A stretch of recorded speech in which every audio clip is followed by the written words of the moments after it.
You're tuned into what nobody else is saying. Let me ask you something. Lately, everywhere you turn, you hear the same refrain. America has driver shortage. That narrative is persistent. It's repeated in trade magazines, whispered in corporate boardrooms, transmitted to Congress. And now it's being weaponized to push dangerous policies that threaten the safety of our roads, the wages of working Americans, and the sovereignty of our licensing laws. But what if I told you the shortage is largely a myth? What we're seeing instead is a regulatory shell game, a transfer of privilege and power to drivers domiciled abroad, undercutting American drivers by design. Here's what's going on. Recent reporting uncovered a striking fact.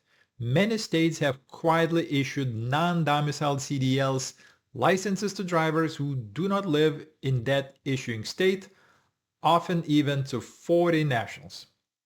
In states that responded to data requests, nearly 27,500 non-domiciled CDLs had been issued since around 2015.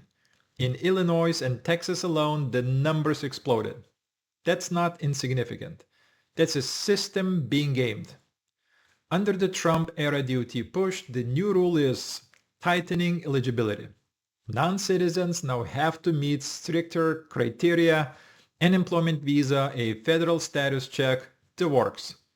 In plain English, the system that allowed issuance of CDLs to people who have no legal residential stake in American communities is being rolled back, at least in theory. Because the crux is this. If there were a real shortage of American drivers, why do we need to rely on non-resident licensing as workaround? Why are state departments of motor vehicles complicit in this licensing dodge? If you want to recruit legal US drivers, you don't need to hand out out-of-state CDLs. You don't need to build loopholes. The fact that these loopholes exist is proof of a structural displacement actively replacing Americans with cheaper, footlooser labor. On trucking forums, drivers are pushing back. One thread is titled, "There is no driver shortage." A top comment says, "The only driver shortage I know of is a shortage of experienced, competent drivers who won't tear up equipment." What's lacking is not warm bodies, but quality, reliability, people who understand rules and consequences and have skin in the game. Industry groups echo this. The so-called shortage is not about numbers. It's about qualifications. Meanwhile, analysts warn the trucking industry is in deep trouble. Freight demand is weak, bankruptcies are rising, and the shortage narrative is being propped up to distract from deeper structural problems. So you have three dueling facts. First, states have been issuing non-domiciled CDLs, licenses to people not resident there, often foreign nationals. Second, regulators are now proposing to crack down on that practice, citing safety and accountability. And third, drivers and industry watchers claim the shortage is overblown, that the real problem is retention, pay, and regulatory clutter, not a failure to recruit. Under federal rules, non-domiciled CDLs are allowed only in narrow circumstances. States may issue them to individuals domiciled in foreign country or to people from another state under strict conditions. It was never meant to become a loophole for mass substitution. Yet in practice, many states don't even track how many non-domiciled CDLs they issue. Some have eventually opened their door to foreign domiciled individuals without public oversight. Here's the hypocrisy. States proclaim driver shortage emergencies, push for subsidies and deregulation, while quietly handing out CDLs to outsiders. Now the Trump DOT is fighting back. In an emergency move, They ordered stricter criteria. Non-citizens must now prove an employment visa and undergo federal immigration verification to obtain or renew non-domicile CDLs. That's not just regulatory tightening. It's a frontline assertion of American priority. Critics, however, argue this will cause disruption. Thousands of truckers have already been taken off the road in recent months for failing newly enforced English proficiency tests, now treated as an out-of-service violation. That's literal labor being removed.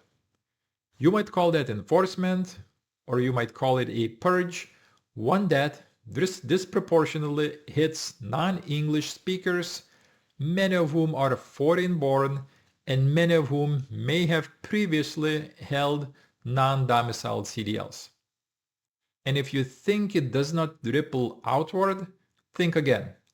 Audits found patterns of states issuing licenses to drivers who were ineligible or whose legal presence had expired. Officials now claim these practices pose an imminent hazard to America's highways. The writing is on the wall. The driver shortage rhetoric is a convenient cover. It enables the expansion of special carve-outs, foreign labor pipelines, and silent undercutting of American wages. It distracts from the real issues plaguing trucking: low pay, razor-thin margins, high turnover, regulatory complexity, inconsistent enforcement. When rates collapse, drivers bail. That's what's really starving the industry, not the absence of people. Freight rates are down, companies are folding, margins are shrinking. And while that happens, political leaders expand non-domiciled licensing, tighten English tests, and sweep the labor pool, all under the guise of safety and scarcity. Now imagine this scenario.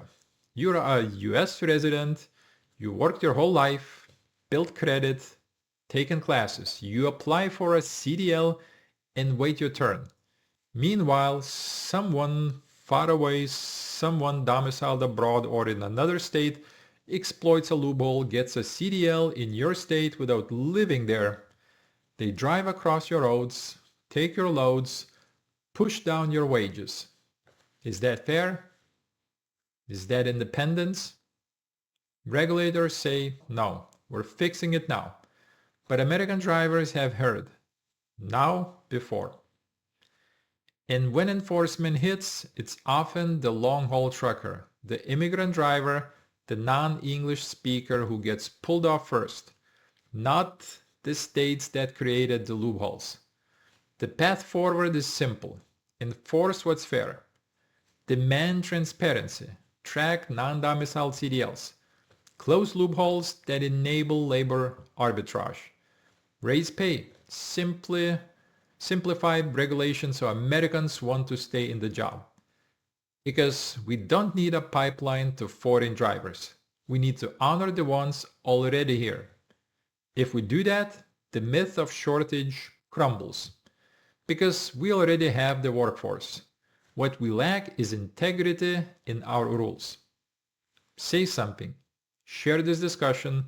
Let politicians hear that you see through the narrative. Keep the pressure on. We didn't build this country so loopholes could displace Americans.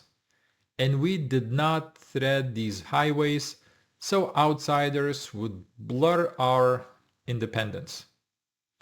That's your show today. Stay sharp, stay skeptical, and never stop demanding the terms fair. And don't forget to like this video, subscribe, and hit that bell so you never miss an update. Your support lets me keep bringing you more content just like this. I'll see you next time. Bye-bye.